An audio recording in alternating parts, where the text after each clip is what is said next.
فرمانے لگے میری بیوی نے نا مجھے کوئی کام بتایا، کچھ پیسوں کی ضرورت کے لیے کہا، تو میں نے اسے کہا کہ بھئی ابھی میرے پاس نہیں ہے، کچھ دنوں میں آتے ہیں تو میں دے دوں گا۔ عورتوں کی عادت ہوتی ہے، وہ بار بار یاد کراتی ہیں۔ 2-4 دنوں کے بعد پھر اس نے کہا حضرت وہ میں نے کہا تھا کچھ پیسے، میں نے اسے کہا کہ ابھی میرے پاس نہیں ہے، کچھ دنوں میں ملتے ہیں تو میں تمہیں دے دوں گا۔ اس نے کچھ دنوں کے بعد پھر کہا حضور وہ میں نے کچھ پیسے کہے تھے۔ فرماتے میں نے ڈانٹ دیا، میں نے کہا کہ کیا تو روز مجھے شرمندہ کرتی ہے، کہا نا میرے پاس نہیں ہے، ہوں گے تو دے دوں گا، تو روز یاد کراتی ہے۔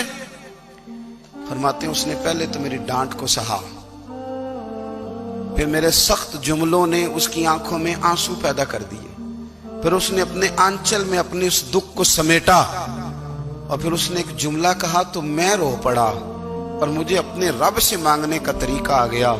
مجھے کہنے لگی حضرت جی آپ نے ڈانٹ دیا، میں نے سہ لیا، پر آپ ہی میرے شوہر ہیں، بتائیں نا آپ سے نہ کہوں تو میں کس سے جا کے کہوں۔ فرماتے ہیں میں رو پڑا، اور میں کھل کے رویا، اور میں تڑپ کے رویا، اور پھر میری سسکیاں بند گئیں۔ تو مجھے کہنے لگی آپ کو کیا ہوا؟ میں نے کہا مجھے بھی دعا مانگنی آ گئی ہے۔ جب میں اسے کہوں گا نا اللہ تو ہی میرا رب ہے، میں تجھ سے نہ کہوں تو میں کس سے جا کے کہوں؟ میں کیوں کسی بندے سے سوال کروں؟ میں کیوں کسی دنیا دار سے کہوں؟ میں تیرے بندوں کا، نیک بندوں کا وسیلہ لے کے، تیرے محبوب کی غلامی لے کے تیری بارگاہ میں آیا، تجھ سے نہ مانگوں تو کس سے مانگوں؟ سمجھ آ گئی ہے، جب میں اس رنگ میں مانگوں گا تو پھر رب میرے اوپر بڑا ہی فضل فرمائے گا۔